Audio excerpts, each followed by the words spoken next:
Hello, ladies and gentlemen, and welcome to another episode of Opinion Junkies. I much prefer when our show starts with a sarcastic whoa. Whoa! Woo! No, that's not what we do. We don't use the sound effects and stuff. We just go whoa. We're live. Okay then. At any rate, this is of course the weekly show here on Pens of the Mind, where we discuss the weekly news, our catch-ups, and then a discussion topic. And this week's discussion topic, which we'll get to in a little bit, is going to be board games. So how about that? Over in the interim, we're going to go ahead and we're going to start off with our news for the week. It's a little more than a week because obviously we were doing this on a Friday this week instead of the normal Wednesday.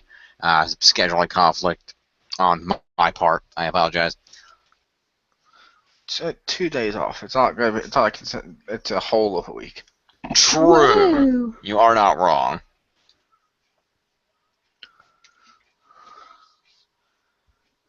Okay, so we'll start with the news. So, Q, why don't you go first with your news? Alright. So I am a fan of the Tales series, and they have announced another one, Tales of...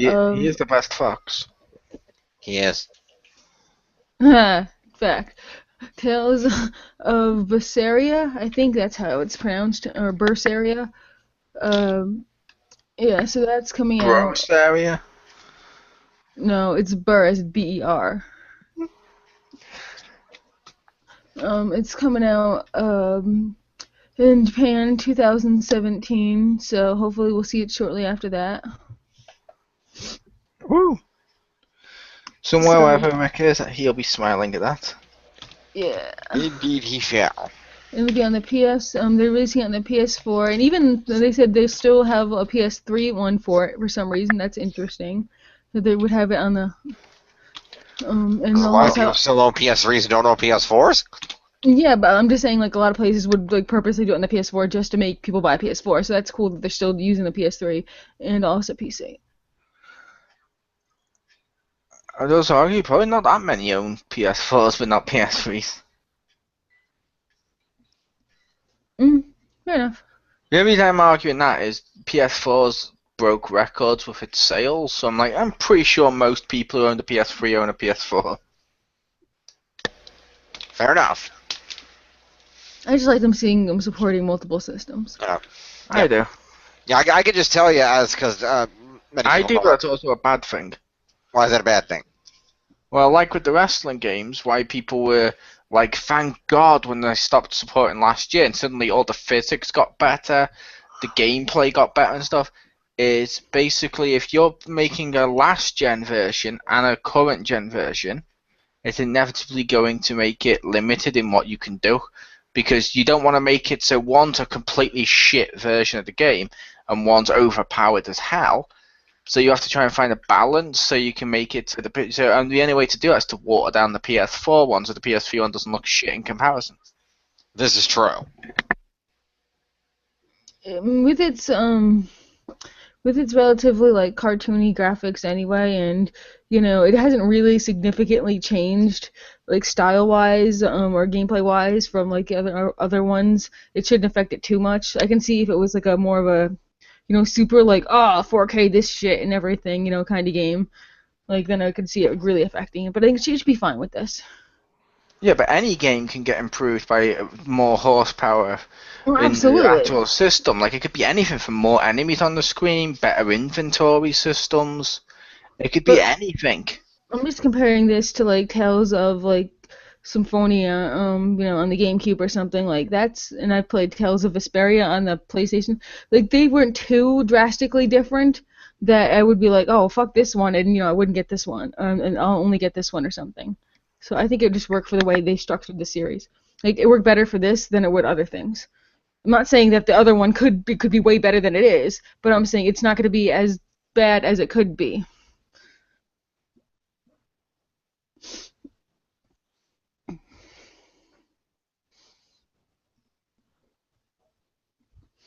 So yeah, that.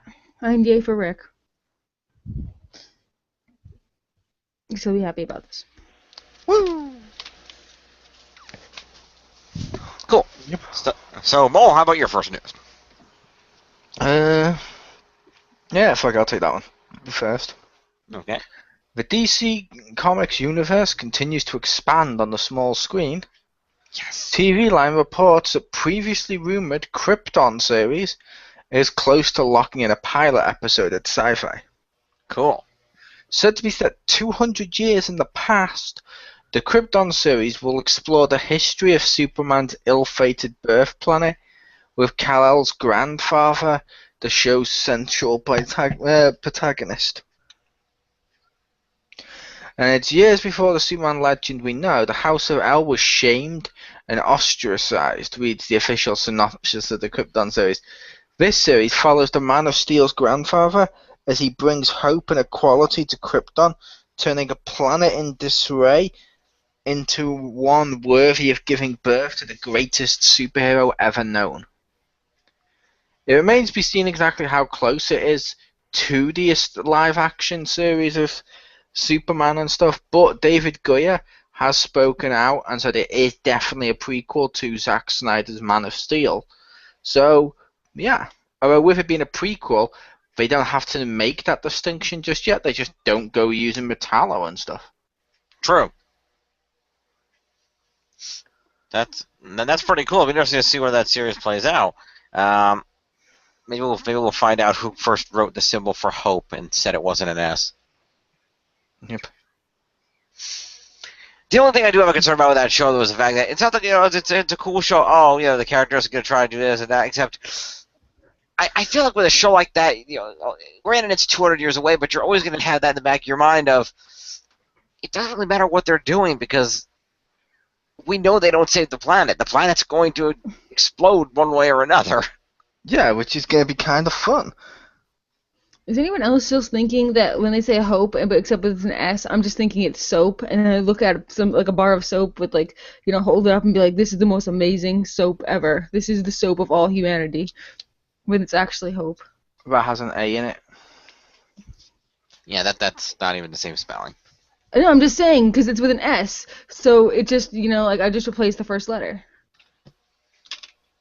With an S. But S-O-P-E is not how you spell soap. Yeah, S-O-P-E is not how you spell soap. I know, soap. but it sounds like the word soap, so then that's what sounds like you're saying. Fair enough.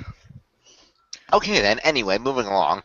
I'm just curious to know what they're going to name his grandfather. I'm hoping they go with the name from the comics years back. What name is that? It was, what the hell was it? Yeah, I'm trying to think out how the exact pronunciation was, but it was like Sayel.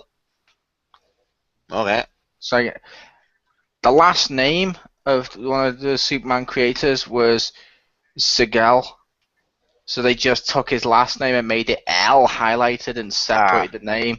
They used Jerry Siegel, that's funny. Yeah, as a reference to it, and I'm like, oh, that's kind of awesome. But it was with how they spelt it too. They changed the spelling at the beginning bit too to be Y's instead of I's, and it's like, oh, it's that's still awesome though, and yeah, they should totally keep that. I didn't know that. That's cool. I helped. You did help. So now over to Jim. Indeed. For the sports. The sports. No, I'm the last person you're going to for sports. Unless it's sports entertainment. But you have a mustache. So how about those New York Knicks? Is that a thing? I think they're from another team. Or, I don't know. Are you using words that make I don't know what you're saying anymore. No, I don't think I think aren't the Knicks like some other state or something? No, New York Knicks basketball team. Oh, okay. I thought they were from another that name of the team was from another state, and he was. No, New York Knicks is short for Knickerbockers. Wow. Oh, let's keep it Knicks because that's actually true. Anyway, first up, I guess we'll cover the big one first because why not? Actually, no, I'll save the big one for last. I'll do the lesser one first. We received released earlier this week Of course, for those that are unaware, there is a reboot movie of the Mighty Morphin Power Rangers currently in production, slated for release next year in July. And Technically, not a reboot. hmm? The reason I say technically not a reboot, Power Rangers is still going to be going at this point in time. It's still going to be continuing a long time. As they called it, it's a reimagining because it's basically an adaptation of the TV show because the TV show is not a film. Therefore, you can't reboot something that's still going at the same time as that. You can't with a movie in a different genre. That's like saying, oh, a book just came out of Star Wars. The whole thing's been rebooted into literature. It doesn't work. Fair enough. Whatever. They're making an MMPR movie. Jesus. I'm just keeping it technical. You're the one who always bitches. You like to keep things technical. You're a librarian, so therefore you want things accurate, you claim. And you're a Power Ranger fan, so therefore you want it doubly accurate. True. At any rate, there's a Metamorph Power Rangers movie in production. We got the cast a while back, but Elizabeth Banks was previously revealed to be portraying the villain Rita Repulsa, known to be, of course, the iconic villain from the original TV series, a space witch who was imprisoned by Zordon, the mentor of the Rangers, for 10,000 years, and she finally breaks free, which triggers Zordon to call the teenagers to become the Power Rangers in the first place. Well, this week we received a release via People Magazine, Entertainment Weekly, and Time, the first official image from Lionsgate of Elizabeth Banks in the Rita Repulsa costume. If you pop that into Google, Rita Repulsa movie costume, it will probably pop right up. You can check that out. Just an FYI, the most information in an article is in the People article. The biggest image is from Entertainment Weekly's article. So, depending on which is more important to you, or check out both. Well, let's take our word for it, and no, it looks nothing like her. No, it really does not look anything like her. It doesn't look like Rita. It looks like a dinosaur woman. I mentioned to Jim, it looks like what happens if you were to enter the lizard gender swap into DeviantArt. Kind of, yeah. She looks like Ritasaurus Rex. Yeah, she definitely does not look anything like Rita. They completely redesigned the costume with a green reptilian theme with gold highlights on her nails and in her hair, along with some green makeup. If only there was a Ranger that would suit. Wait a minute. If they changed her to match that, that'd be pretty clever. And I say clever, I meant fucking retarded. Well, that has one of the prevailing fan theories is that it has something to do with the Green Ranger, either that she is basically going to create the Green Ranger in her image, and that's why the Green Ranger is the color he is, or going by this, does that mean Zordon's gonna have like dreadlocks, and each one will be a different color? One will be pink, yellow, red, just so the Rangers match his image. Rita's vain, Zordon isn't. Where the fuck do you think all the big vehicles are called Zords? Because the writers were unoriginal. Because Zordon named them.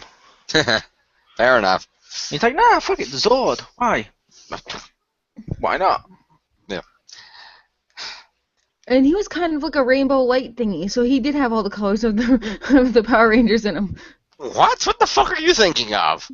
Like Zordon, when he's a big head in a jar, like he's kind of like a flicker of light. No, he's a white floating head in a jar. There's no rainbow involved. I know, but what's white made up of? All the colors.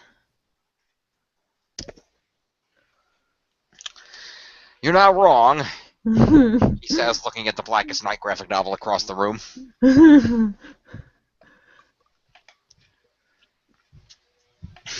I can't believe I'm going to be doing this. Okay. But, Pew?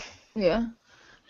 Just so you know what we're talking about, and I mean just in this conversation, not in general, I'm too busy to post you everything in existence. Yeah, that would take far too long to explain her reality.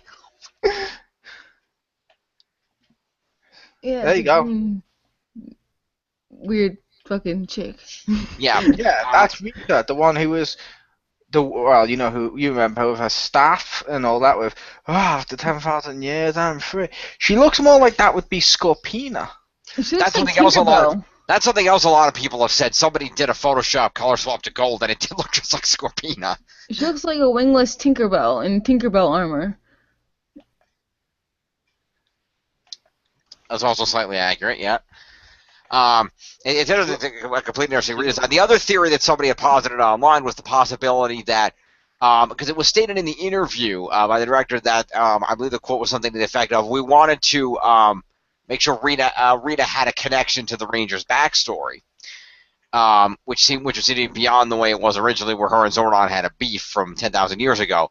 So there's a running theory that some people came up with that perhaps maybe Rita was the Green Ranger at some point and then turned evil, and maybe that's why she has the color scheme.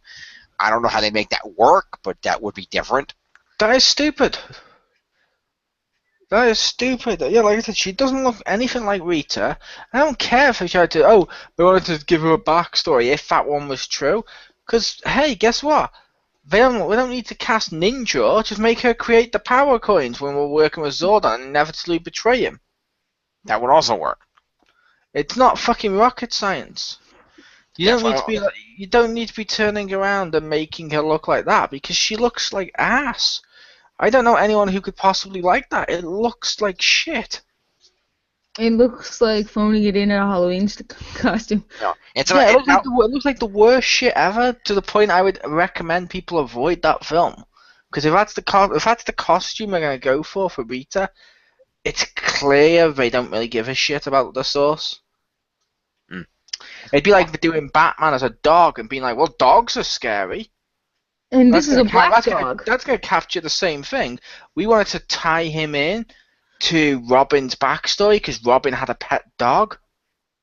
And that dog was most active during the night. Yeah. It makes no fucking sense. It's like, no, he's Batman. He should be a bat. She's Rita. She should look like a fucking witch because she was a space witch. I was like, her one gimmick was being from in space and a witch. She really looks like a fairy. Stupid, shitty, petty farthing. Yes. She looks like a fairy. Like some kind of and fairy. It looks like she's holding a whip in her hands. So what? Is she gonna be using is she gonna be whipping? Is she gonna be using a whip instead of a wand? Like whatever that is, it's wrapped around her. It's wrapped around her neck a bunch of times, so I don't know. She's a sexy fairy. There you go. Yeah, magic whip, make his penis grow. That's the backstory. She's Zordon's ex-wife. 50 Shades of Gay. Yeah,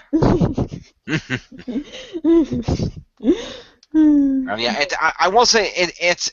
I will say just overall, just the style. It's a cool costume. It's just not Rita Repulsa. I don't even think it looks like a cool costume. I think it looks like a cool costume. It's not Rita, but I think it's a cool costume. It looks like a weird, shitty fairy. It looks like someone was trying to make a villain, like I said, like the Lizard from Amazing Spider-Man, but was too lazy. So we're like, fuck it, hot chick. Therefore we don't have to try.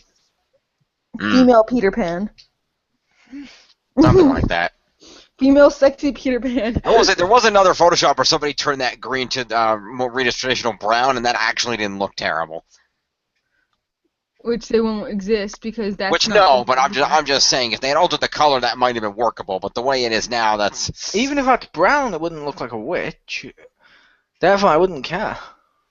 She's like, I don't know, like a shitty fairy godmother. It's like, I'll get you next time. Here's a quarter, now give me your teeth. Okay then. I don't think you understand the difference between a witch and a tooth fairy. That's what she is. She's not a witch, though. She's a fucking fairy. She's not a fucking witch. Not like that. She's some kind of fairy. To be fair, a witch is a fairy, Pew. Not necessarily. But with her wings removed. No, because... no. Just shut up. I remember your film, Disney. Nice. Very nice. So yeah, that shit happened. So yeah, that happens. That image is out.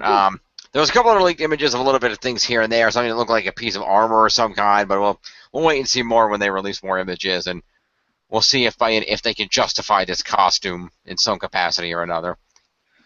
No, that's not armor. That's just gonna be Rita's travel bag. Huh.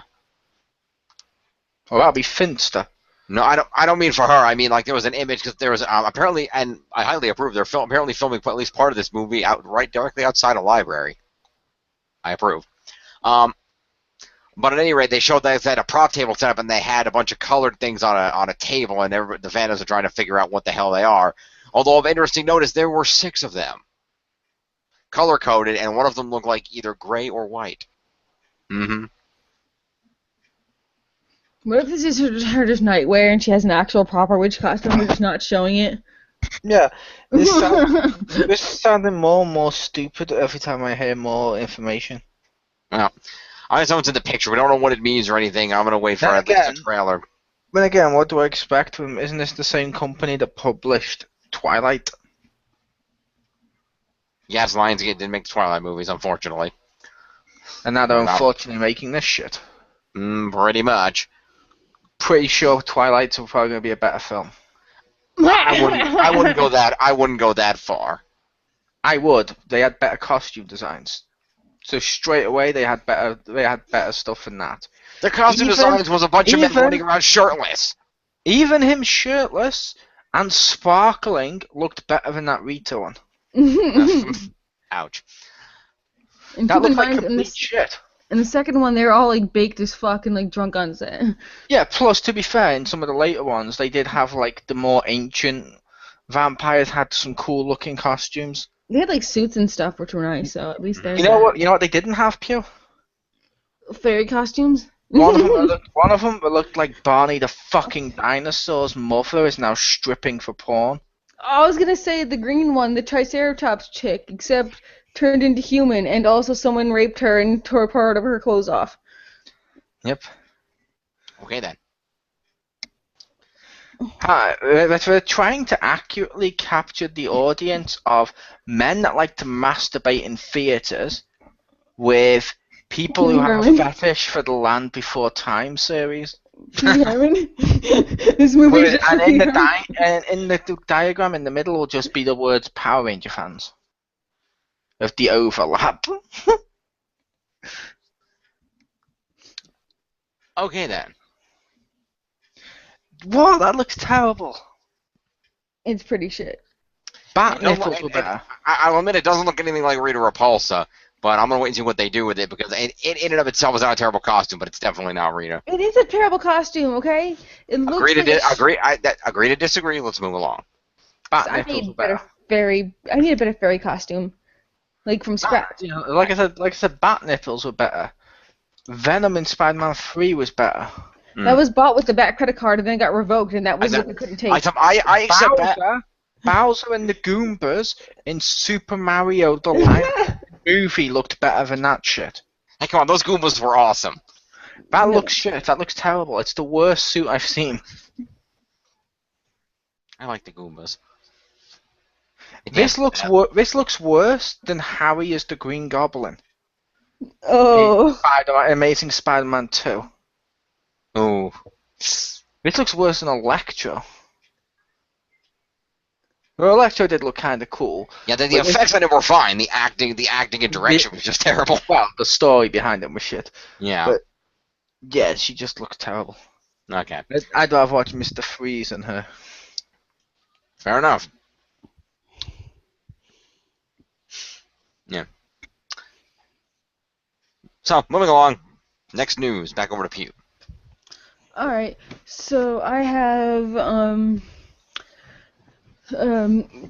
this NX news. There's a Nintendo insider, Emily Rogers, and she's been pretty good with rumors and stuff.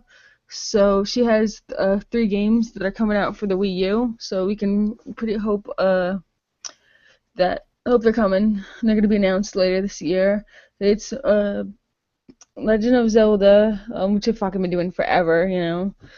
Although they did say they're going to voice act all the characters except Link, which I think is funny. It's awkward, but it's funny. Was there any truth to the rumor that you could choose between a male and female protagonist in that game? She hasn't mentioned it, so maybe. I don't know. I don't know, that was a thing I heard. Yeah, I heard that, but I remember Nintendo saying it's not true. Link has to be a man. Sexist. Not really. He's just always been a dude. It's like I don't want a male Samus. Which is fair enough. Link can be a dude, but that doesn't mean you could not introduce a female character that could also be playable in the game. Yes, but they had one. It was called Sheik, Okay.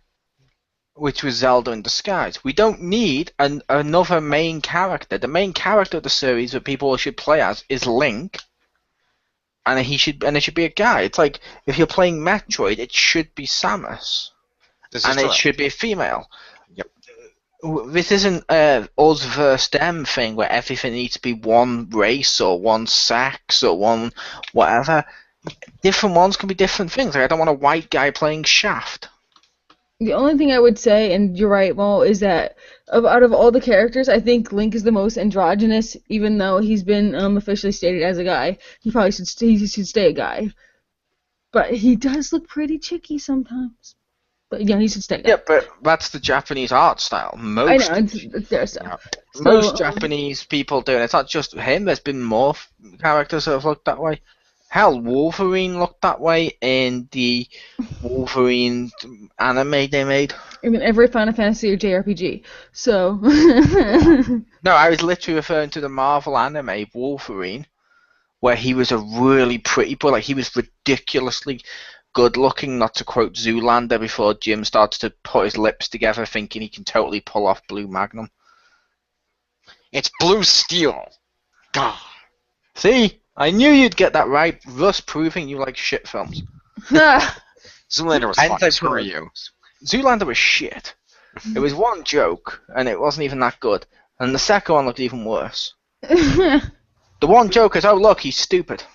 And do you like saying, oh look, he's stupid? If so, then you can watch them drag out the, oh look, he's stupid for 2 hours, as they constantly have cameos. Yay! Script writing.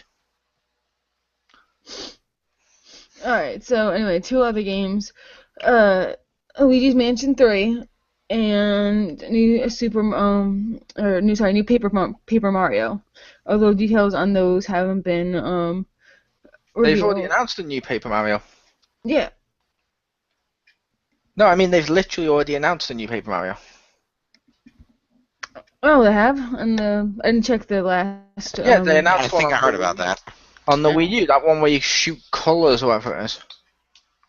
That sounds interesting. Is that one on the 3DS or is that on the NX? That's on the Wii U. Oh, this is for the NX. I thought these were the games you were announcing. You said these were for the Wii U. Yeah, you said she's got 3 Wii U titles, and they are, and you started to read the list of games. I'm sorry, this is for the NX.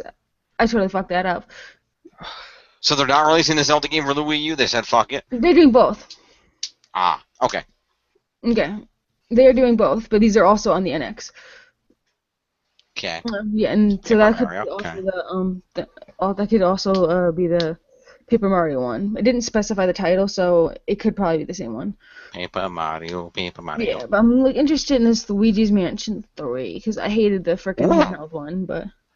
I have the handheld one. It's okay. I don't mind it, but it's just really fucking repetitive. It is, and it holds your hand for like the longest fucking time, and it's like, get the fuck away, let me play the goddamn game. That too. But Jim, you just said you like Power Rangers. Your point? You said it's really fucking repetitive. Yeah.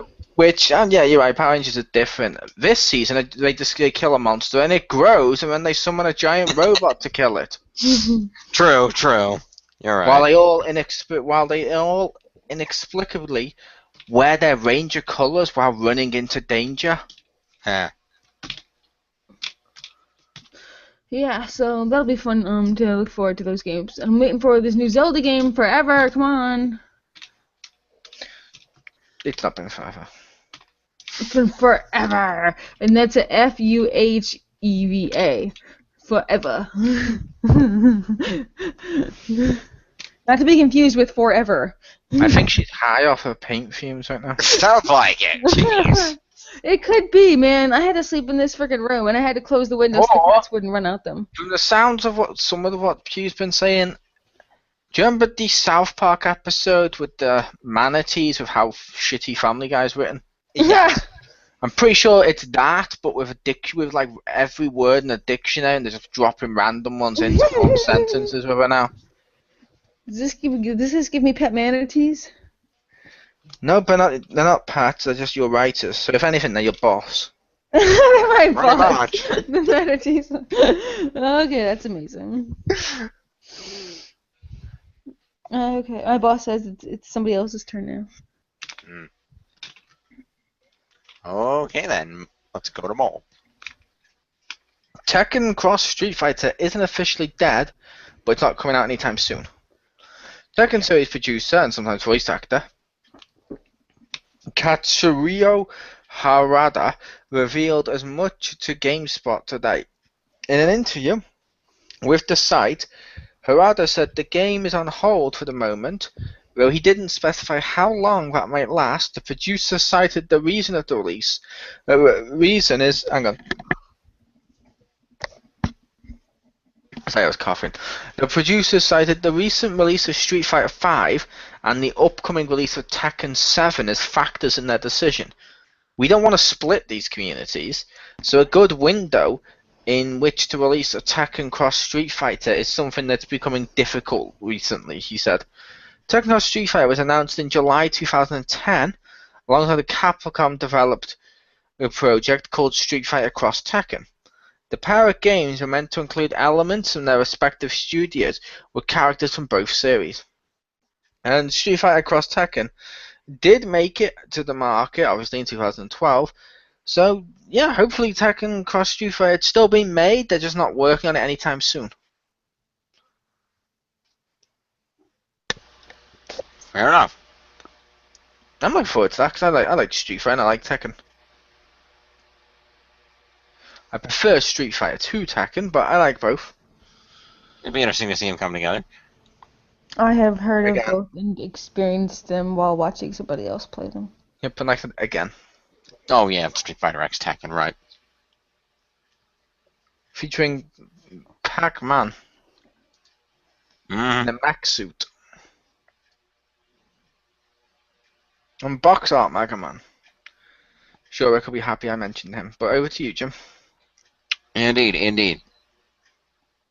So, getting on to what's probably the biggest news of the week here. We have, over the course of the last just over a week, had a number of prominent celebrity passings, unfortunately. These more prominent of the passings include legendary actress Doris Roberts, who was 90. She passed away this past Sunday on the 17th.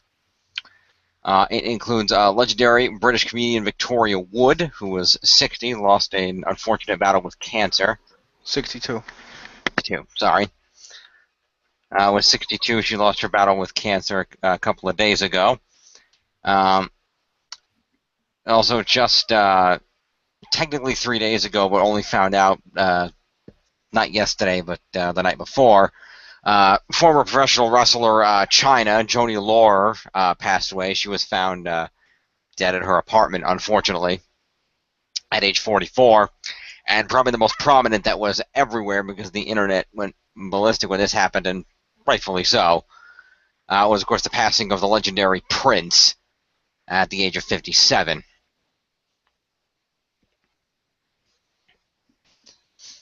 They always tend to come in groups, as they say, and this was a hard group to lose. May they all rest in peace, and our thoughts be with their families. That's not the expression. What's the expression? It comes in threes. Okay, well, this was more than 3, hence why I didn't say 3. Thus, you just proved it's silly anyway. Fair enough. The idea of it comes in threes has always been ridiculous, because say you get like one death, they wait, and then months later you get a second, then months later a third celebrity death, and like, oh, say it comes in threes. Yeah, because you kept waiting. That's how death works. Or you could just say, you know what? If it comes in threes, let's just kill 2 people we don't like, and then it's over with. Mm-hmm. Come on, Saban. Come on, Saban. Hmm? What? You said kill someone we don't like? Come on, son. Come on, son. Well, I have heard the whole comes in three things, but I heard it was bad luck because I know someone who, if one bad thing would happen to her, she'd deliberately like break 2 plates or something, so that way there'd be the third bad thing, and then nothing else could happen because they're smaller and insignificant. And then I raped her just to prove her wrong. Bitch, anyway. Yes, you are. No, because one of the freaking glass shards cut me. She didn't even apologize.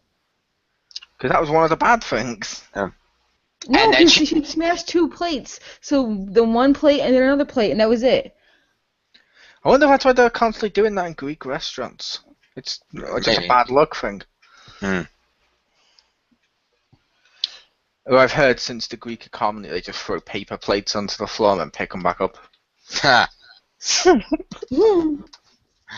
They don't. Such a waste of plates. You're a waste of plates. But anyway, yes, Eddie. Let's move on to our catch up. I know. I'll say it was a shame with the deaths we had.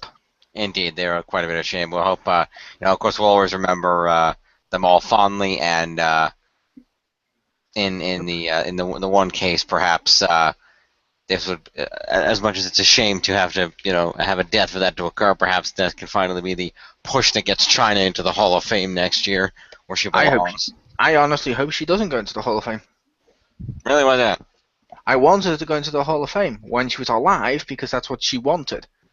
When she's dead, like when Stephanie McMahon made her tweets and stuff, it's going to be Triple H and Stephanie McMahon profiting off her death. After they kept her in exile away from WWE for all these years, fuck them. Fair enough. You make a valid point. I do, and fuck you. Fuck you. I'm always in support. Fuck you in your books. Hey, don't judge his pastimes. He can, use books and go fuck what else, whatever. I didn't insult his pastime. I never once slagged off masturbating while in a Batman costume and hanging yourself. Almost hanging yourself. If you do it all the way you die. Charlie Brown's Christmas.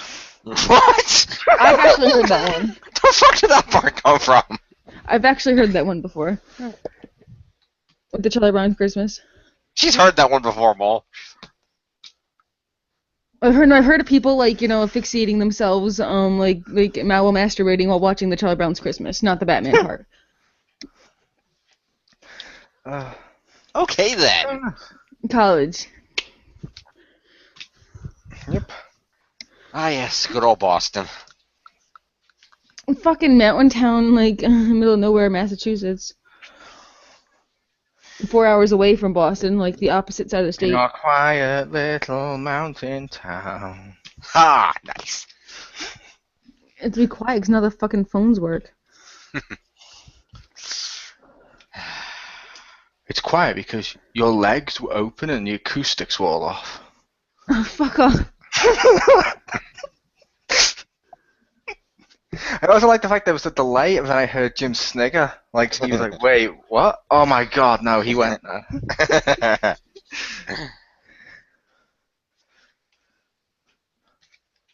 I will let someone else go first for catch-up.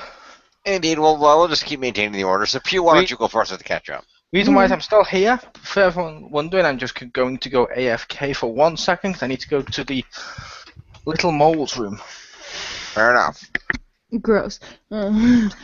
Okay, so I've been watching How I Met Your Mother. Awesome show, amazing cast. Freaking Allison Hannigan, NPH.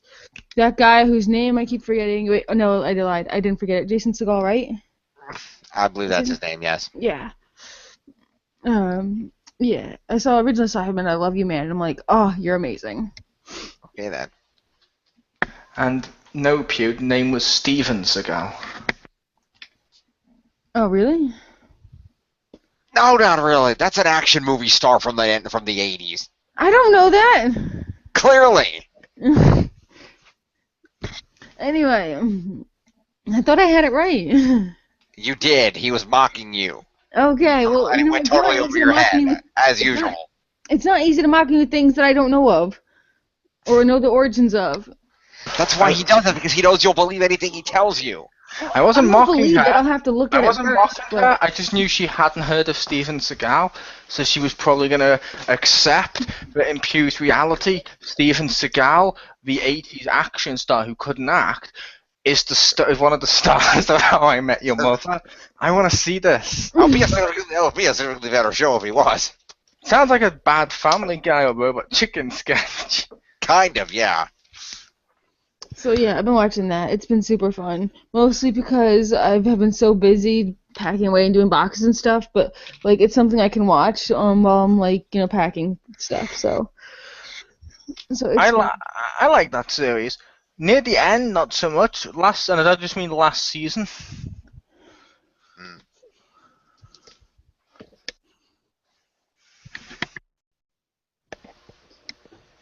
Did they fuck the whole thing up like they did with the last season of Scrubs? This one they fucked it up in a different way. Okay. But for the last season. But I mean, overall, like the characters changed dramatically as the series went on. I felt to the point that like Lily went from being a sweet one to just constantly saying stuff like "you bitch" or "you bastard," and then it's like, oh fuck off. Okay then. All right. Yeah. So I watched that, and then I've also played a lot of DCUO with Mo and Jim, that guy. I never played you this week. Did we? I thought it was like technically on Oh, was it? I thought it was like last week on the weekend or something, or it was Friday, or I don't know. I thought it was like. Remember the Christmas tree was still up. What? The fuck are you talking about? I was just joking, man. Okay, so I'm pretty sure I thought we played that like a week ago. Oh, that's fine. Okay. I could have made a mistake now. Now I'm just thinking in my brain because I can't remember the exact day. But okay, so yeah, it was fun playing my Beast Chica character and stuff. I'm not like super high level because I've been like super busy doing like boxes and stuff, packing and painting and things like that. But I'm still getting there, so that's what counts. It's been pretty fun.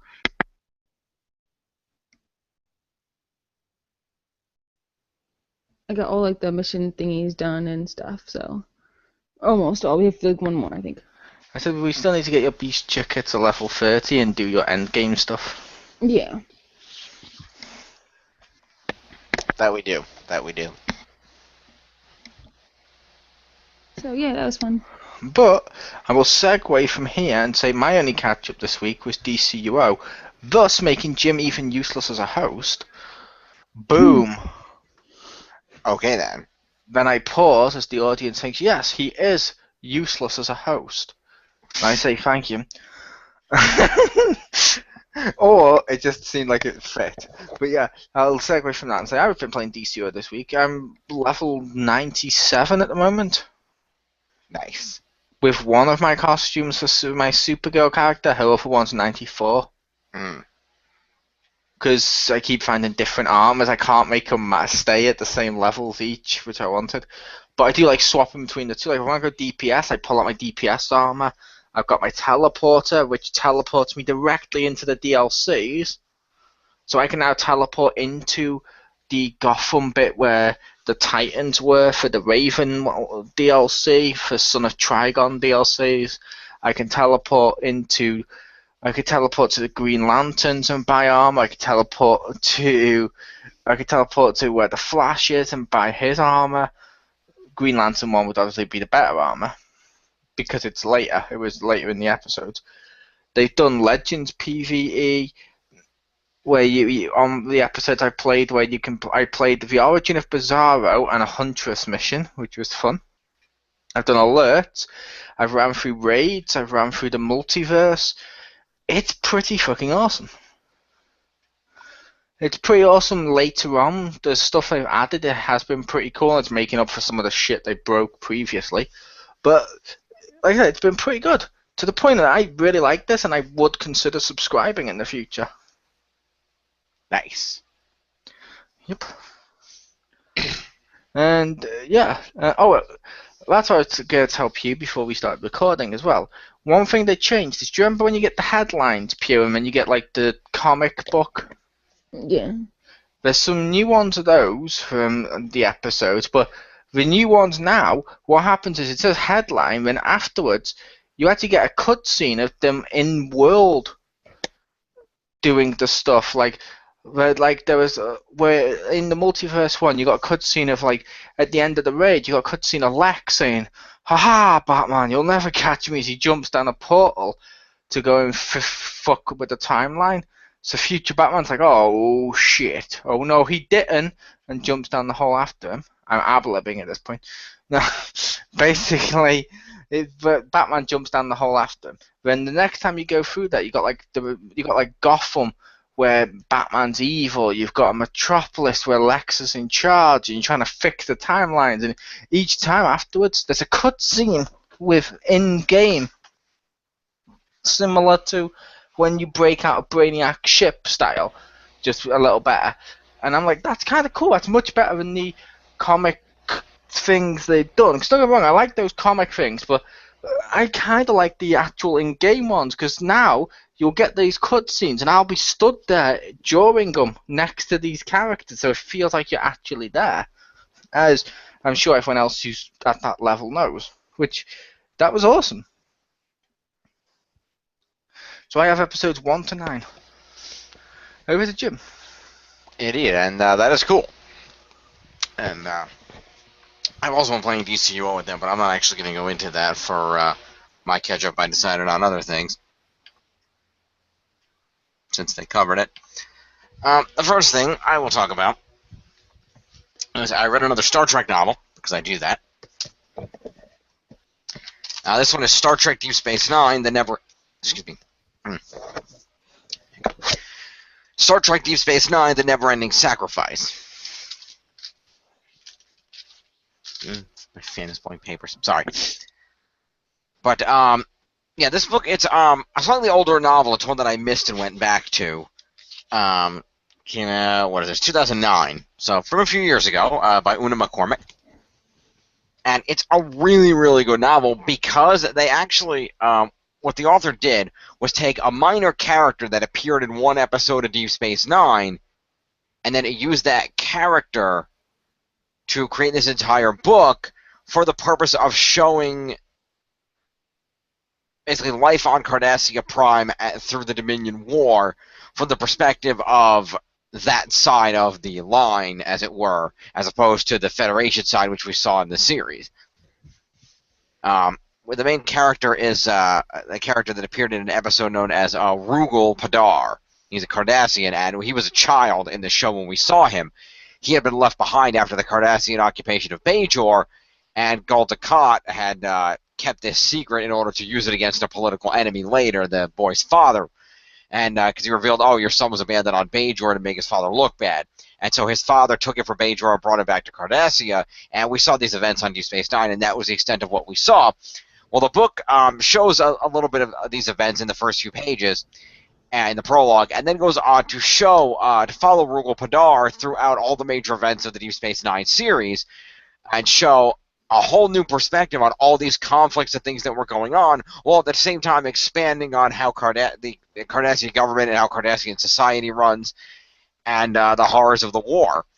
And it's really, really cool, because there's so few, main characters might pop up here and there in a minor cameo, here and there for a couple of pages, but for the most part, it's all new characters. So, and Rugal, who was very minorly introduced. So you're into the story because you're seeing the world of Star Trek from a whole new perspective.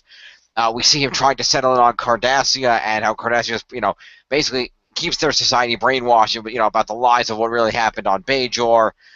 We see him, unable to accept this. The strictness of, family encased, the ever-present threat of the Obsidian Order, who could take people away and murder them at any given time for speaking out against anybody. This, and how he, goes against this. He starts trying to help people on Cardassia, the poor and whatnot, and inevitably ends up, gets drafted into the military, again, through Gul Dukat's bullshit. He finds a girl that he falls in love with. He ends up in the military. We see the horrors of the Dominion War.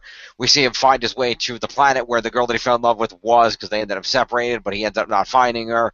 Ends up trying to help Cardassians who are stuck on that planet settle, because now that the Dominion War's over, the Cardassians are being persecuted because, yeah, they turned sides at the end of the war, but they were allied with the Dominion, and so they're being hated by all the humans and people on the planet. And just a whole new just side of the entire Trekdom. And it's really, really cool the way they did it. When I'd read the splurb of this originally, I wasn't sure I'd be able to get into it because of the lack of the main characters and the really well-known settings, but she did such a good job in this book, just, helping you, understand Rugal and feel for him and follow him on this adventure of his life from the age of about 16 when he was first brought back to Cardassia to, I think, he's somewhere in his 30s when the book ends. And just watching all these years and all these events go down from a whole other perspective was just really, really interesting, and you learn so much about it over the course of the book. So I would say if you're a more casual Star Trek fan, this book is not for you. You're not going to really probably get into it that well because there's going to be a lot of things you're not going to know and recognize. It might be harder for you. If you're a more diehard Trekker like me, specifically of the DS9 series, I recommend checking it out. Particularly if you like DS9, because this is and the whole Dominion War storyline, because it's a really cool look at that from a perspective you wouldn't have thought of, using a character that you wouldn't have thought to use, and it's really, really good. The Never-Ending Sacrifice, which the title in and of itself is a reference to a famous in-universe Cardassian novel about the continuous sacrifice of the people for the glory of the Cardassian state. Even though, ironically, that book in and of itself, I believe, was later proven to have a different meaning. But regardless, great book. Check it out. Available wherever fine books are sold, I guess. AKA Amazon. Pretty much. Because I will say I had that the other day. Fucking hate bookshops. Okay. I went to a bookshop, one of the biggest ones over here. I'm not going to name names though, we don't want to get done for slander. W.H. Smith's. But as I'm inside the store... You're an asshole. I am. But as I was in W.H. Smith's, that's W.H. Smith's, thank you. As I was in there, I asked them for the Secret Wars book. Because I wanted to read the new Secret Wars event. I'm like, well, why not? I'll buy that book. Like, it's another comic for the future to review with Jim, maybe, because I know he likes to get his comics. We have it in the library. I specifically bought it for the collections because I wanted to read it too. Yeah, and I'm like, why not? And the woman's like, okay. And I was like, but make sure it's not the original Secret Wars, because I already own that. And the woman's like, okay. And then she comes back with a copy, and I'm like, that's the original Secret Wars. I want the one that came out this year. Oh, sorry. And she goes, I watch her, put it on the shelf, and grab the exact same book and bring it over to me. She puts that one down, picks up another copy of the same book, and brings it over to me. I'm like, no, not that one. She said, oh. Well, but I think this one was printed this year, and I'm like, I know. And I kept explaining to her, I'm like, this is... I almost snapped, but like I said to her, this is why Amazon's better, because you can see the photos. And she's like, well... And then she pulls up a computer screen and goes, well, do you see him on this list? It's that one, it's that one, it's that one. She's pointing out, like, that's the one you keep giving me. No, it's that one. I pointed to it on her screen, which was near the top. I'm like, it's the only one that was out this year over here. And it's the most recent one. Why are you ignoring that to give me the other one? No, fuck off. Were you able to get it? It's ordered in. Okay. Ironically, I probably won't be getting it now. At the time, no, I will be getting it. Just not on the day I was planning to, because it was I was on a course on Wednesdays and Thursdays. Yep. Because I had the days off, so I was going to do courses on Wednesday and Thursdays.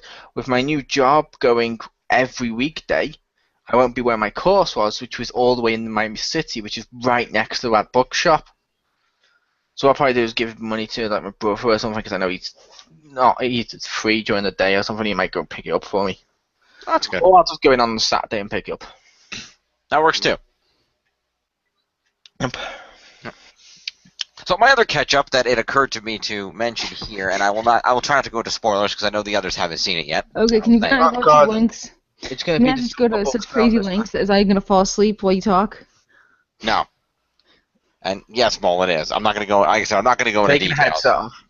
I'm not going into any details, Mole. Calm down. It's you. I'm taking a headset off. You don't need to take your fucking heads off. All I'm gonna say is it was a great movie. The voice acting was great. The CGI was awesome. I feel they portrayed the characters very well. I think you did take the headset off. Like I said, the music was good. Everything in the movie was great. I really loved it. They had a great actor that played the kid Mowgli, which is hard to find these days, but they got a good child actor to play Mowgli. Overall, just a really fun movie, really great movie. Everybody did a great job, and I recommend everybody go see it if you have the opportunity. All I'm going to say.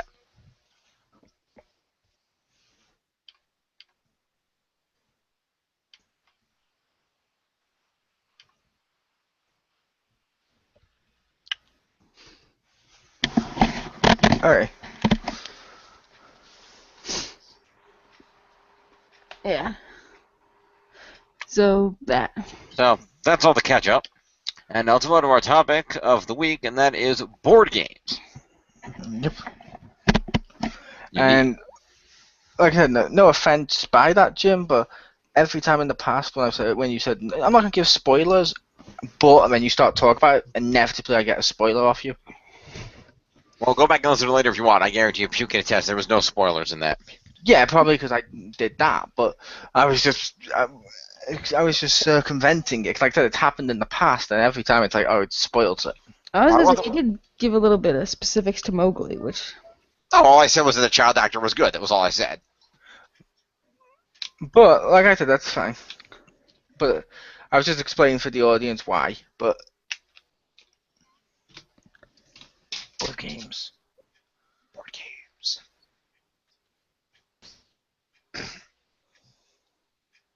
Board games no one's heard of. Oh wait, no. I was waiting because I thought Jim was gonna lead it in. I already did. I don't mean by just saying we got a topic board games. I'll lead. Go ahead. Okay, Monopoly. I got two of them. I got Legend of Zelda Monopoly, at least in my current house. I have more at my parents' house. I have Zelda Monopoly and Nintendo Monopoly. No overarching theme or structure? What do you mean? Like pointing out how back in the day video games were rarer, so that's what kids gravitated towards, and now we have massive gamers. Now if it's electronic, suddenly kids are gravitating towards stuff like Pie in the Face and a load of board games, to the point there's even been board game cafes in the UK that are constantly booked just because they're different, and that's kind of what board games are. It's fun, it's a game, and it's always different. I did not know a lot of that, so thank you. That's cool. I didn't know that either. Oh, Hungry Hungry Hippos, well. I played that! Nice. My mom thought it was discouraging unhealthy eating habits, so I didn't play it again after that. Okay then. That's because you were probably rolling fucking like eggs towards your sister's mouth, and she was doing the same to you. While you were going at the end of the table. No, it's just my mom has a certain specific supermodel weight thing about her. Oh, you must have had a disappointment. Yeah, but it was super fun. Yeah. Yeah. Oh, good. Yeah, I'm a disappointment. Yeah. Well, everyone's gonna be disappointed when you're like, I'm sorry, supermodel or go home. Mm-hmm. I'm sorry, I can't get any taller, you know. You don't have to be tall to be a supermodel. That's what heels Are are you kidding for. me? A lot of them are really tall. I thought heels were for getting the faces over. They have heels as well, but even without them, a lot of them are around I don't know, 5, 7, or 6 feet.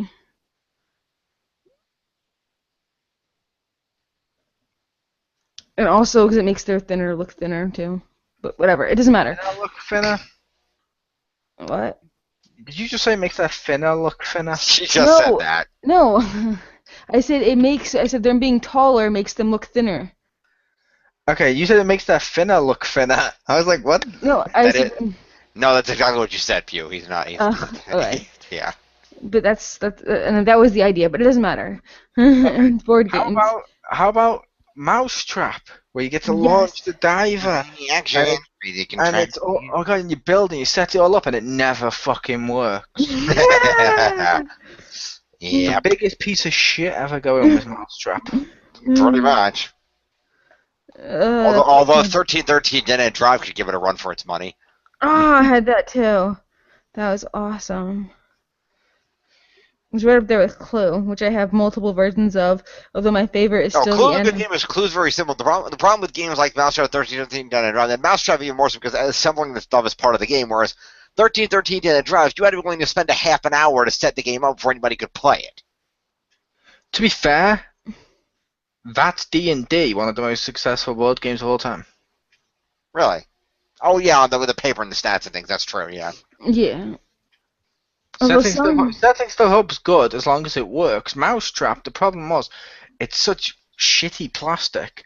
When you're doing it, it's unless it's exact, it's gonna fuck up. And once you've used it once or twice, it wears away. So it stops working. It's just a horrible thing. It is. It's terrible. But still not as terrible as Rita's costume. Yeah. Just to bring us back around, thank you. Speaking of things that don't work, no.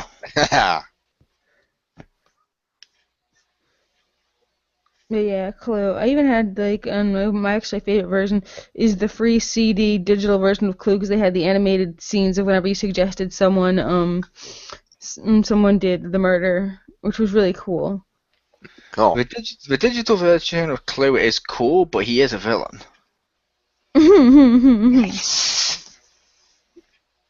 Yep, I made a trauma reference. Deal with it.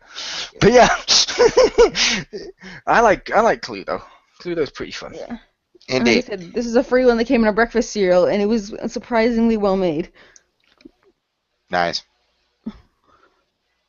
I had Scrabble that came in breakfast cereal. Oh. I actually spell woo. Of course, it was Cheerios. I see what you did there. Thank you.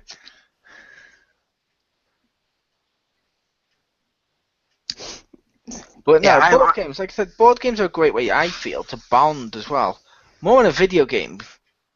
Now, but there is some games that are like a buffer between the board game and the game. Or the board game and the video game. And I refer to, of course, the DVD games or VHS games back in the day. Yes. Like Atmosphere. Or the one I've got, Disney's Trivial Pursuit. Nice. I have awesome. I have the Trivial Pursuit. Was it the Saturday Night Live Anniversary Edition? Nice. In fact, you didn't own Disney's Trivial Pursuit. You would think I would, but yet I don't. And it was a DVD game. It was a DVD game too, and it's awesome. Like, there's an extra dice for the kids, which a few games are now doing, which is great. Of kids have an advantage over adults, so the adults don't have to hold back. Makes sense. Not that I ever did. I was like for luck when a child cries. I'm like, yeah, get used to it. Hey, we were playing the game of life. Life fucking sucks. You got that. Good. Every time I did that, my mom would always judge my choices. Yeah, because you were playing Monopoly and you screamed, yeah, we were playing the game of life. No, we were playing the game of life. Yeah, the game of life. People always do that. Whenever you play the game of life, if you don't go the exact same path as another player, they're always like, really? You've gone that way? It's like, fuck off, it's my life. Much like actual life. Yeah, pretty much. And much like the many varieties of life cereal. Yep. Just like I always judge Jim in real life based on his decisions, like trying to bring back the parachute pants. No. Yup. Jim, the librarian in parachute pants. Fact. He walks up and he just scurries down the sides of the librarian aisles doing the fucking hammer dance.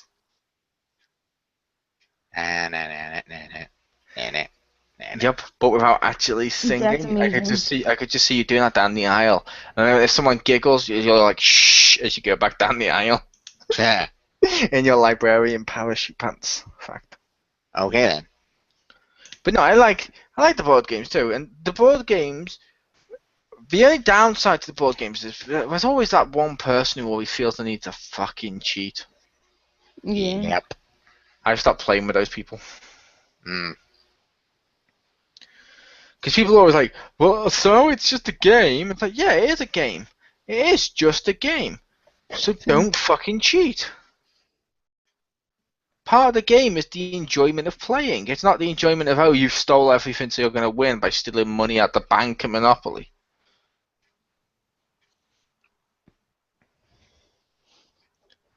But pie in the face is awesome. Anybody play Risk? I did play Risk. That's fun. Nope. And somewhere I believe I own the Transformers Risk. Oh, that's cool. That's cool. Have any of you played Pie to the Face or Pie Face? I Nope. saw the video that you showed me about it. Yeah, I also saw the video, but I have not played it. That game is awesome. You've seen my photos. Mhm. Put cream on it, whack right in the face with cream. Yep. So fucking wonderful. Also, and it's so fucking hilarious too, like, I put a paper plate on the hand once and then filled it with a massive amount of cream. Ha. And it didn't work. The hand wouldn't go properly. So I was like, oh, okay. But I picked up the plate and just went, oh, okay. Right into my nephew's face with it. Ha. And he's like, ah! Why did you do that? And it's just really fucking funny. He laughed, like I knew he would do. If I thought he was going to cry, I wouldn't have done that. But the whole game was like, pat, cream to the face, cream to the face. It's so fucking hilarious. Cool. Of course, there's Pew's favourite game of all time, strip poker. Indeed. I'm kidding. We I don't should think we'd save ever that. be able to find anybody hard enough to play with. We should save that till next week when we talk card games. Indeed. Top jumps. Yep. Strip top jumps. Yep. I have a Trivial Pursuit. I believe it's it's like a 20th anniversary Trivial Pursuit. I think something like that. Ah, I know what you're doing with that one. What? Is that not the one that's got all the wrong questions? Actually, not the I have that one too, but that's not the one I was talking about. Oh, okay. I thought you were referencing the shitty Power Ranger one. No, I had the shitty Power Rangers one with the wrong questions in it. No effort put into it. No, there's another one. Hang on, I actually have my board games over here. Let me just peek through here and see what it is. Board games. I have the price. I also have the Price is Right and the Press Your Luck DVD games. Nice. Are they board game DVD games or just DVD games? I think there's a board involved here. I could be wrong. That one's. Nice. No, I guess maybe they're just DVD games then. Fair enough. Like, I loved the board game I had over here of Family Fortunes. Oh, nice. Or Family Feud, as you may know it. Yep. Basically, you split into teams to do it and to play it, so you need at least 4 people to play it. Mhm. Then when you get the questions, what you do is, essentially speaking, like, let's say it's me and Pew playing against Jim and I don't know who Jim's partner is going to be in this situation. QJ, since he's not here, so you can get used to that. Basically, it's a case of, like, me and Pew pull out a card and it says, like, Jim, name sports teams, and you start to tell us, like, famous New York sports teams. We then have a board and a pen where we can actually write on the order in which they appear on the card, so you don't see them, and then put the points next to them, and then we'll obviously show you at the end. If you get it wrong, it had a buzzer where you buzz in and it goes, It was so fucking hilarious. Nice. That sounds cool. I also like Pictionary Man. Pictionary's cool. Pictionary Man. Ah, okay. Not sure if you saw him. I believe I've heard of him. He's basically a blank pop vinyl where you get a clue and then you have to make the pop vinyl look Oh, like yes, I've seen that. I've seen that on the internet, yeah. I love that game. That's a good game. But over to Jim to read his list. But yeah, like I was saying, it's the 20th anniversary Trivial Pursuit is the one that I have there. 20th anniversary edition from a few years ago, where they they answered the questions and they had the special anniversary deluxe card dispenser, which is cool. Nice. I also have one of my favorite board game. I have my deluxe edition Monopoly that comes with the gold playing pieces, the bonus locomotive train piece, and the wooden houses and hotels, along with the fancy deed holder. Nice. I love that Monopoly. I like Monopoly. I got a few Star Wars, Spider-Man, and stuff. I got a few versions of Monopoly. Nice. One of my favorite versions of Monopoly, maybe the new one. I got that a while back because it's easier for the kids to play. Where the board clicks into place, so you got like the wheels and you click and you're building up the towers. It's really fun. Cool. I also have the Harry Potter and the Sorcerer's Stone trivia game. Philosopher. Well, whatever. Sorry, you said trivia. That's trivia. True. That's a trivia that you got the name wrong on the box. Thus, your entire trivia is false. Yeah. And then I also have a game which is cool. It's called the Game of Knowledge, the educational game for children and their parents, which it's literally basically just Trivial Pursuit, but with questions that kids might actually know the answers to. Much like Disney Trivial Pursuit. Pretty much. So I have that as well. I have Waddington's Travel Cluedo. Nice. That's like Cluedo, not even Clue. It's It actual sounds Cluedo. like a school yard sale now. It's amazing. But yeah, there's loads of good games. Like I love Cluedo. I've got Simpsons Clue at some point, which is called Clue, and I've also got normal Cluedo and stuff. Nice. Yeah, I used to have a lot more board games when I was younger, but I ended up losing a lot of them. But I had, I also have a Scrabble out there, obviously. Everybody has Scrabble. But I have, what else did I used to? I had a lot. I had 1313 Dead End Drive. I lost that. I had. I'll be honest, I don't own Scrabble. No, fair enough. Pictionary though, you got it? My mum used to own Scribble. My mum used to own Scrabble. I never liked Scrabble. My favourite one of them was a game. I think it was called Upwards.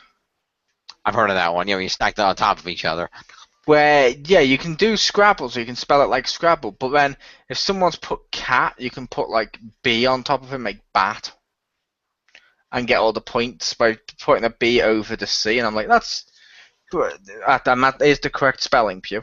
That basically was just, and when it spells out bat, I then get points for bat, and I'm like, that's genius, because now the board's constantly changing. That is cool.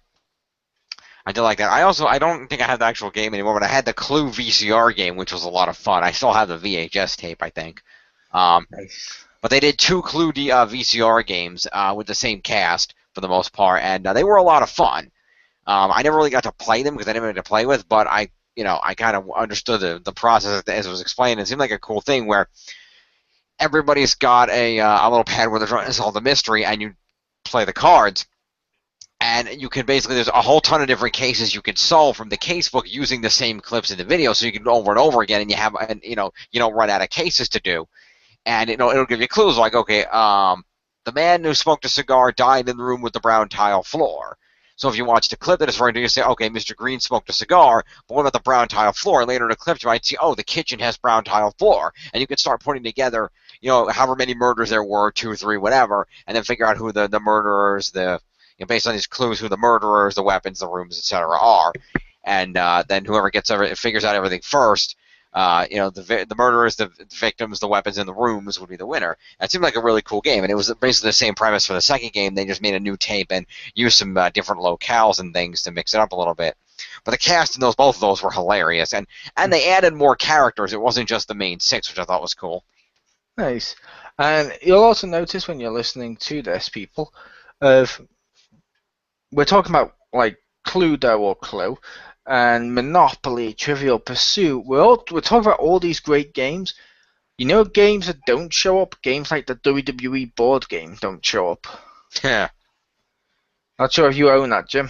No. I own that, Jim. Oh boy. The object is to collect every championship. Of course it is. The problem? Yeah. Every player's goal is to collect every championship, and you can only win if you've got every belt. Oh boy. That must be it. Which means as the game, and there's multiple things, so as the game progresses, basically, like let's say Jim does one thing right near the end, he suddenly steals a belt when I had all of them, and I was about to get one more. Boom, Jim just stole a belt off me. Oh, okay. I'll have to get it off Jim and still get the original belt I was going for. Okay. But then wait, the guy I stole the belt from, he's now stole the belt from Jim. So okay, I've got to steal 2 off him. But then Jim steals another one off me. And it's like, you know what I mean? So it's like, oh, so let's say you had loads of belts. It lasts fucking forever. It basically lasts as long as you can go before you're like, you know what, this is just shit and let's just walk out. Yeah, yeah.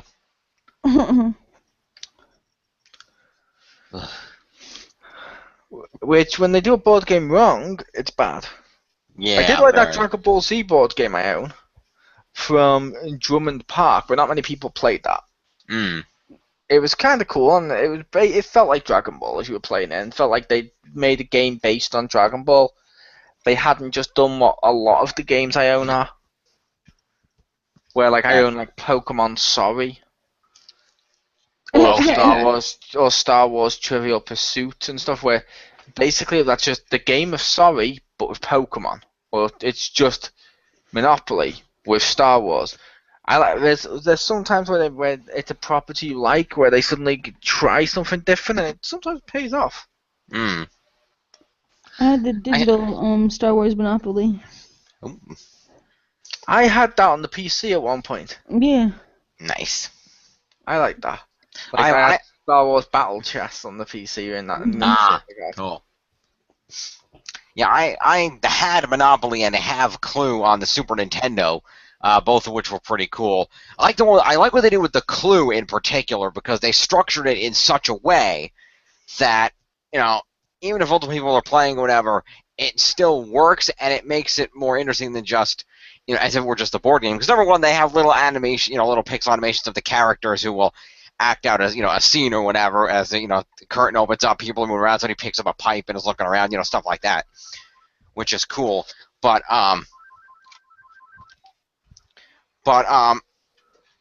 they basically did this cool thing where you basically have your cards and you say, okay, you know, it's kind of like the right game where, oh, I'd like to make an accusation, da-da-da-da, is it this, is it that? You walk around the board with your piece into the little rooms, then you can make an accusation or, you know, a suggestion. You can interrogate people, all kinds of stuff to try to figure out who it is. If somebody else has a card that, like, you make it in one and somebody else has a card, you find out, oh, well, you have that card of Mrs. Peacock, get Mrs. Peacock, and you can eliminate things as you go along. And it's pretty cool. Nice. That sounds pretty cool. That's awesome. Yeah, I got a few games like based on stuff too. Like I got the catchphrase game. I've got the game over there from QI and stuff like that, which is they were fair fun. Did you have the Disney charades, Jim? With and I'm talking about the one with the mouse, like actor thing. Like, you know, like they have the board that says scene whatever, act whatever. Except when you press that down, it makes the music start, and that's how long you have to act it out. I've heard of that one. Because that's the one that I had. It was awesome. It was like a Mickey ears, like, you know, one of those board things, and Nice. You have to get. I think is that the Scene It? Is that what that is? It's not the. I don't think it's a scene it because that's like DVDs and stuff. Mm-hmm. Yeah, Seen it. It's just literally cards, and then like the music thing, where that's just a timer instead of like, you know, obviously Okay. like hourglass or whatever. Okay. Yeah, that's good stuff. And I have, of course, as you know, board games have evolved to kind of encompass both, you know, the electronic format as well as Mole and Puke can attest that we've frequently played both the Monopoly and Trivial Pursuit games that we have on our PS4s, which are also still quite fun. Yeah. depending on who's playing. Yeah. Because I don't need to hear "I'm screwed" from like round one. Yeah. Yeah. Agreed. Just because someone dares to buy a property like we weren't supposed to. That's how the game's played. Yep. But yeah, I've always liked electronic. I also have I think a PS3 version of Monopoly down there. No, PS2, Monopoly Party. So those have electronic versions of board games are pretty cool. And they're you know, they're a lot of fun as well. Another board game that I remember I had that was really kind of unique and fun. I had the Animorphs board game. It was called Animorphs: The Invasion. I don't have that anymore either, which sucks. But that was a really fun game because you know, it was for up to 5 people because you could play as all the different Animorphs. and basically you had to move around the town that they were in to a bunch of the famous locales from the books, the school, the mall, whatever. And you could use a morph card to morph into an animal to do a fight, or you could you could travel as different animals to get to places this way. When you get into battle zones, it's basically a lot of cards that had scores on them to determine, this animal is good for this, but not for that. This animal gets you here faster, but they're slower. All these different, choices of morphs you could use and things you could do that involved. There was a lot of strategy involved to try to get to the end where Visser 3 was, of course, and you had to defeat him in the final battle down there in order to win. Was it really based on the books and not the TV show? And yes, it was based on the books. The logo was the book logo. It was nothing to do with the TV show. Okay, I was just wondering. That I can recall. I don't recall anything being involved in anything from the TV show being involved in that. I think it was I just thought they would have used their images or something to promote it or whatever. No, because the TV show is a piece of shit. Nobody would make that mistake. Oh, I know. I'm just saying that, like, just imagine, like, for just like a marketing bullshit thing. Yeah, like put the actors on the front of the box before they know whether or not the show's going to take off. Yeah. True. Which would make perfect sense, and I see no reason why you shouldn't do that.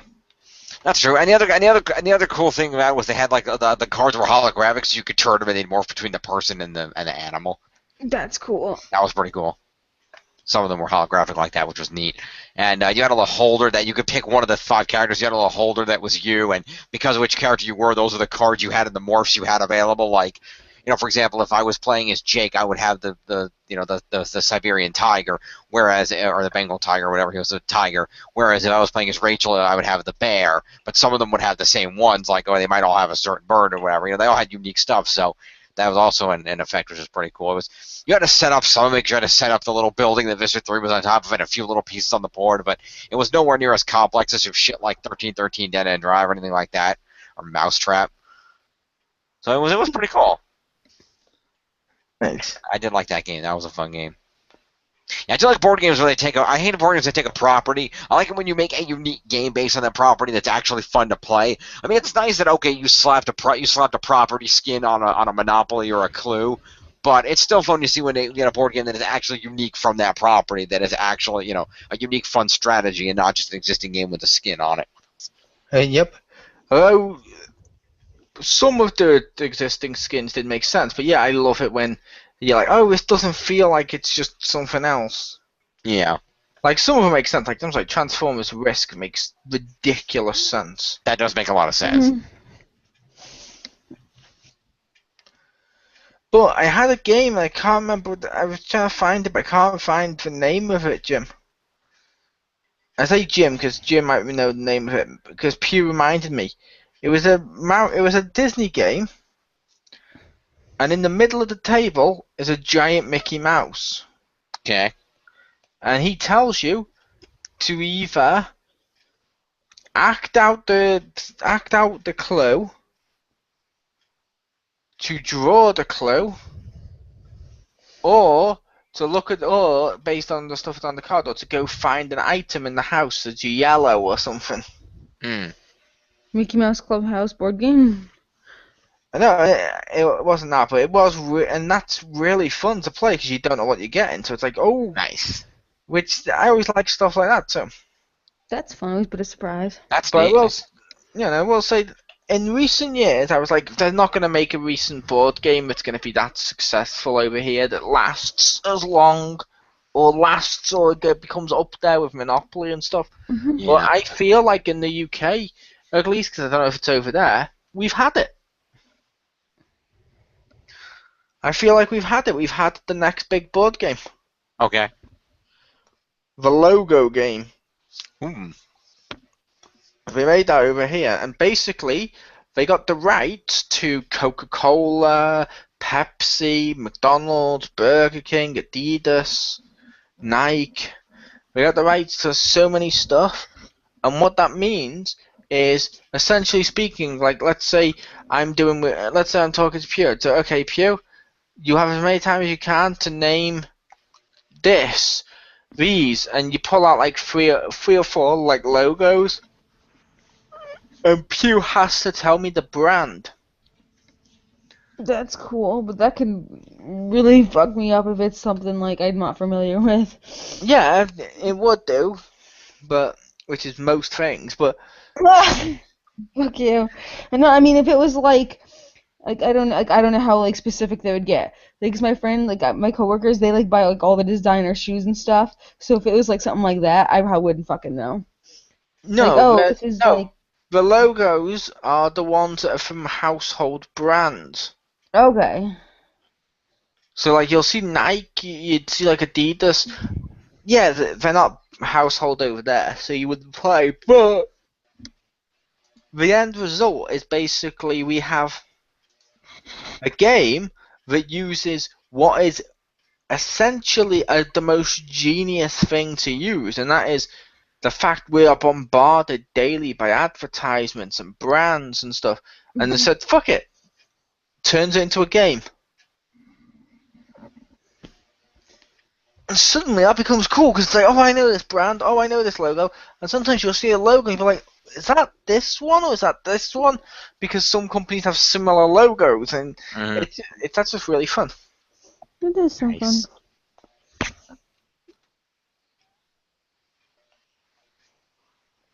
They should do a Star Trek atmosphere. That would be interesting.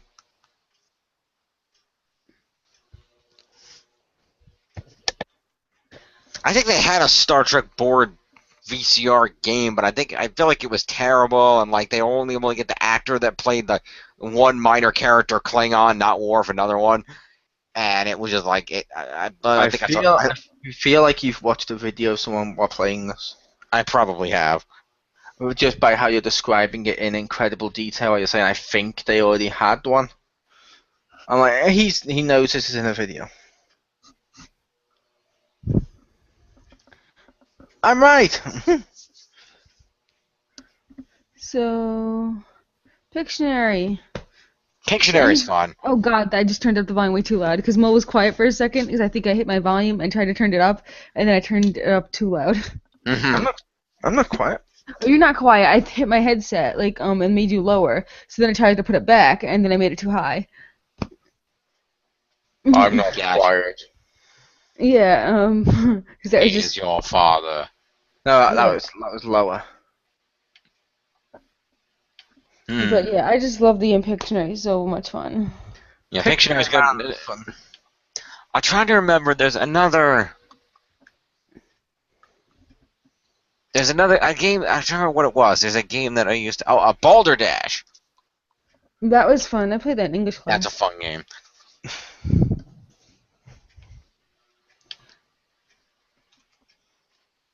Catholic school English class. Yep. Hell, there was a game I remember playing from my kidhood. Kidhood in childhood? Yeah, that's what you kids are calling it nowadays, and yeah. The kidhood. I don't think anyone calls it the kidhood. It wasn't Balderdash. What was it? There's a game that my aunt and uncle have, and every time we go to Florida, everybody plays that game, and I cannot remember what it is to the life of me. It wasn't Balderdash. It was something else. Wasn't it? But it was the game. Everybody there's a Is it the one where, essentially speaking, your aunt and your uncle take you into a closet, blindfold you, they get you to feel stuff, and then they give you a chocolate bar at the end so you don't tell your parents? No. That's If just so, if so, you may have been abused. No. It was a game where there's somebody reads out a clue on a card, and then everybody has to write down an answer, and then all the answers are given to the person who read it, and they mix them all up, and then read them all, and then pick the one they like best, and whoever that one is gets a point. Cards Against Humanity? No. It's similar, but it's but at the I think there's that one, and then there's also the real one, and then if somebody gets the real one, they get a point, and if somebody else gets picked, and that person who wrote it gets a point. That's literally Boulder Dash.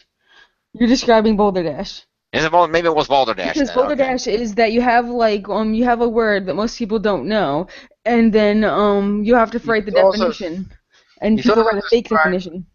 No, this wasn't a word. This was actual questions what was what was one of the game? I was like, what is it illegal to sit on in Wisconsin or something like that? See, he's describing more the You Don't Know Jack box set 2 game. Oh, is that what they did there? Which one was it? And the second one, we've played it, Pew, where you got told stuff like, oh, Spider-Man was Peter Blank. Someone would put Parker, which would be the right one, or like Parker, like Fibbage. 4 different answers. Fibbage, yeah. That was fun. Nice. It might be Fibbage. I think it's I always Fibbage. get that one and the other one game mixed up on there. What other one? The Drawful or? Not Drawful, because that's drawing. The one where you basically actually have to pick the funny answers, where you put just the funny answers. Hmm.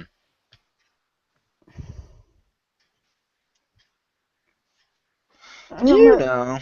I don't know the name of that one. You know. If I know, I forgot.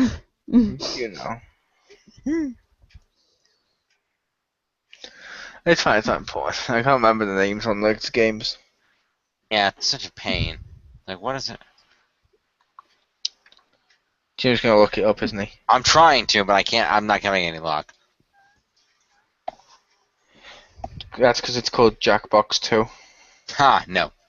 Good try, though. I respect that. No, that's what the game's called. Oh.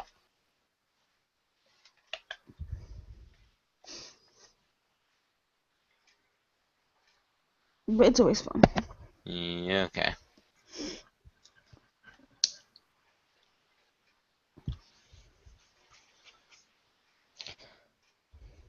So, does anybody have any lasting board games they want to mention? Don't Wake Dad.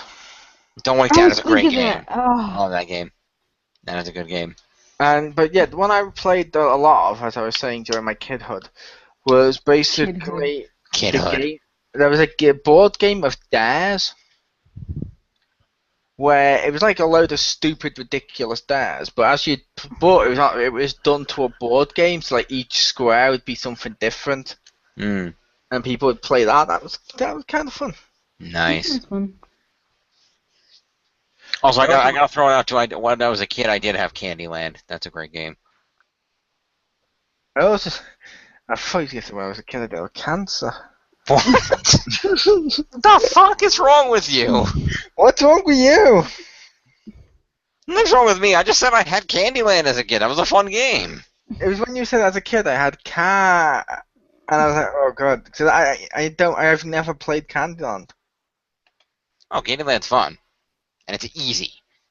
I've heard of it just due to American TV. The dude was creepy. The licorice dude was creepy. The licorice dude was very creepy. He looked like seriously like pedo creepy. Huh. But yeah, the premise of the game was basically everybody has a playing piece, and everybody gets cards. Or draws a card, and the card will have a square on it in a color, and that tells you to go to the next square of that color on the board. Or if there's 2 of them, you can go 2 squares of that color forward. And if you landed on the square, if you got to draw a card with a particular symbol on it, like for example, if you drew a candy cane, you'd go to the candy cane forest. So on and so forth, and whoever got to King Candy's castle at the end of the board first was the winner, but there were faces you could land on that would send you back. So, And Pew. And the pedophile waits for you in the forest. And Pew. Yeah. Quiplash. Quiplash. There you go. I literally went onto Google, typed in Jackbox 2, and the first link gives me a whole list of all the games on it. Nice. You must suck at looking things up, Jim. Ah. That's not the name of the game I was thinking of, though. There is another one. That was the one I was on about, though. On there was the Quiplash one. You know, it sounds similar, like it's a similar game. I'm just Quiplash and Fibbage, and you were like, oh, I'm going to look them up. I'm just trying to think of what it was. If you can remember the name of the game Jim's thinking of, please leave a comment. Yeah, put it in the comments. It's Screwball Scrabble. No. He's thinking of Twister. No. That's a good game too, though. Eh. Yeah? Never really got into Twister. Fair enough. I know you're going to say fat guy, but I never Yeah. really got into Twister because it's one of those things of, even as a kid, it was one of those things of, well, if I wanted to be tangled up with someone, I'd be next to them, if that makes sense. I didn't see the point in it. It's an excuse to get tangled up with someone besides saying, hey, I like you, because I'm too much of a pussy to say that. So let's play a game together. Yeah, which I don't like that. How about Guess Who? That was a fun game. No, a board game. Those were, those were boards with people's face cards on them. Like, had trays, which is like different. They counted as the game board view. It's an official board game along with battleships. I guess, but I don't know. They strike me more as trays. That's fine, but they're still called board games. They are. In my mind, they're called tray games. Okay then.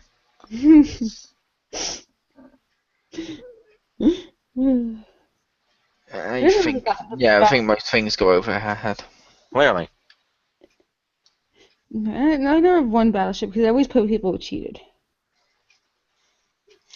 No, what you have to do in Battlefield is put all your ships together right in the corner. Yeah, once they find one of them, then they'll just find all of them. Not necessarily.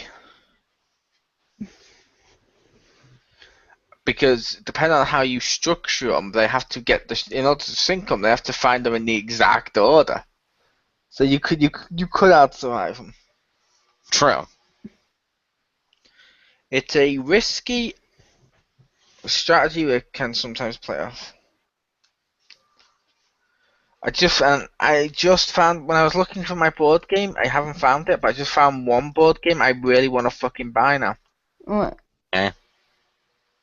I'm hoping we have it over here, but we won't. Disney's Wheel of Fortune! Ah. Wheel of Fortune! Fortune! Interesting. Naggers. Indeed. Naggers. I was after Naggers. It was naggers.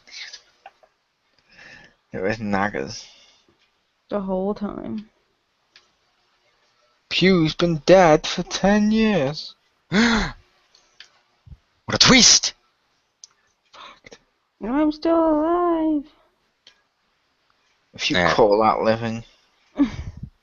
Yes. I'm the first person to say that. You're not the first person to say that. No, scientists have also said that. Okay, no, it is Boulder Dash. It was Boulder Told you it Dash. was fucking Boulder Dash.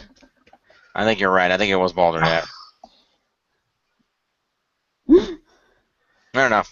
Because you literally described Boulder Dash. Fair enough. That wasn't how it came up when the description Well, that I other saw didn't cards, quite like, match it. So that's why I wasn't sure. But fair enough. I'm sure other cards could like vary or whatever, but it was. Yeah, but that must be the one. Okay, we got it. Woo! You know what game fucking sucks? What's that? Lego Jenga. Ha! I'm kidding, that's not a thing. That would be the worst game ever. I'd be pissed if I You know bought what Lego doesn't Jenga. suck? Tetris Jenga. Thank you, sister, for my birthday present. You know what else doesn't suck? 9/11 Jenga.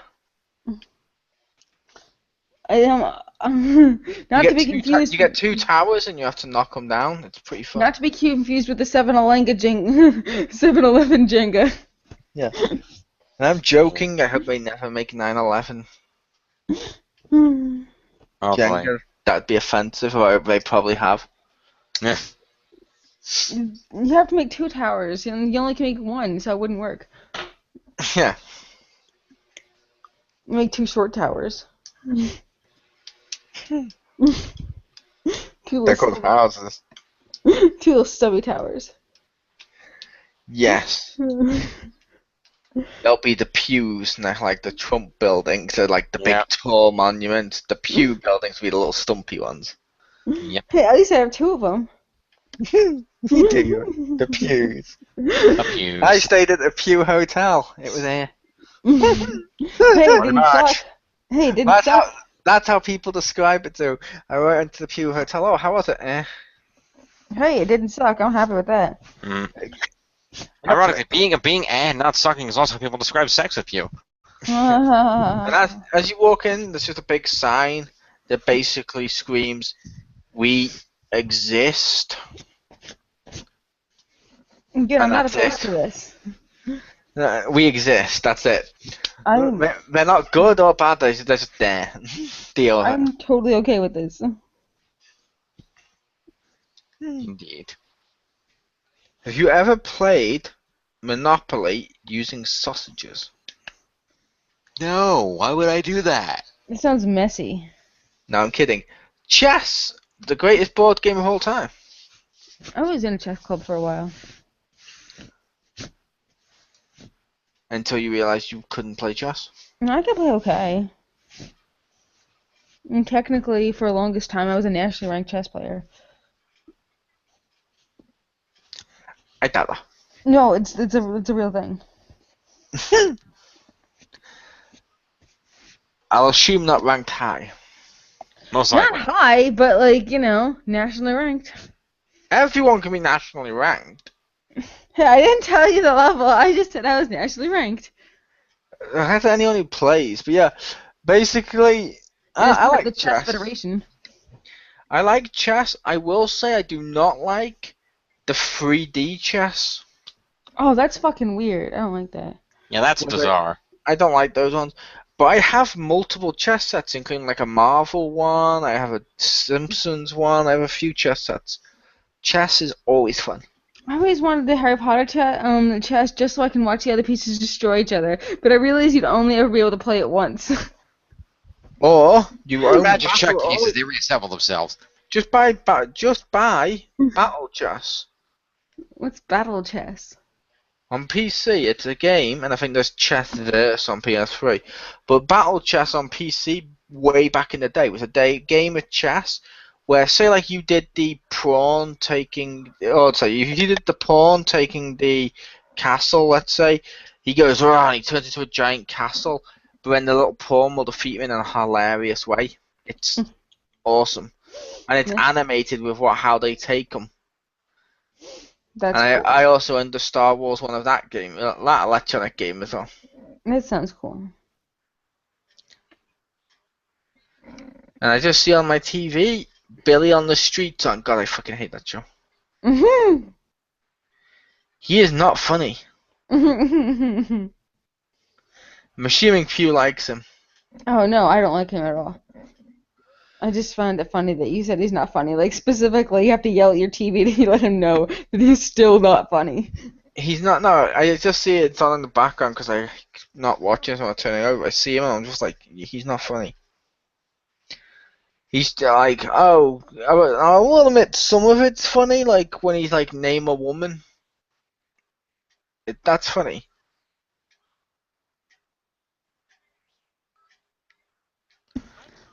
Yeah. It's But I alright. think we lost Jim. Oh, did we? No, Jim is here. Oh, okay. Alright, but this will probably end our board game discussion. Yep, and we'll pick it up next week with a card game discussion. I don't know, because I feel that discussion will mainly be Yu-Gi-Oh cards, Magic the Gathering, Pokemon, Top Bracco. Trumps, poker. Uno. I don't think Jim will mention Pew or mention poker because he's not a man. Blackjack. Don't Chatter try it. matters. Don't try and suck up now. You're not the type of guy to order a scotch and play poker. No, I'm not, 'cause I don't drink. Exactly. And you don't play poker. No. If he was the kind of guy to order a scotch and play poker. Are you kidding me? That would, like, kill me. Only if you're spelling that poker. Oh, no, I was just saying it would mix with my medication and probably, be bad. I forgot we can't interfere with Pew's brain medicine. Don't worry, Pew. Eventually, when we go to Oz, the wizard, he'll have a brain to hand out. Hey, I already have one. It just needs a little help working. Yeah, it's like when people say, oh yeah, I've got a car, but when they all get out and have to push it down the block a few miles. Fuck off. That's your brain. Fuck off. It works, it's just you have to sometimes get out and give it a good push for a few blocks. This is your brain. This is your brain on Pew. Any questions?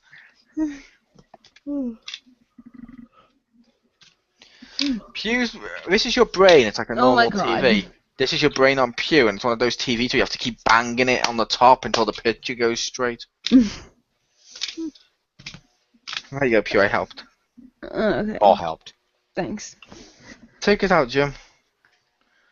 But Alrighty. next week we'll have a different discussion. Because like I said, the card one, I was joking with the card one because there's only going to be a few we're going to mention, and then it just, True. wouldn't be that good. Okay. True. Well, thank you for joining us for another episode of Opinion Junkies. Always fun to be here. And those of you listening at home, we will see you next week back on the normal day of Wednesday. And we'll see you then. Peace. Come back, Rick. Yeah. Come back, Hammy. Only a few more weeks. Richter. We want Richter. Basically, to put this another way, we want Kelly, we don't want Tori.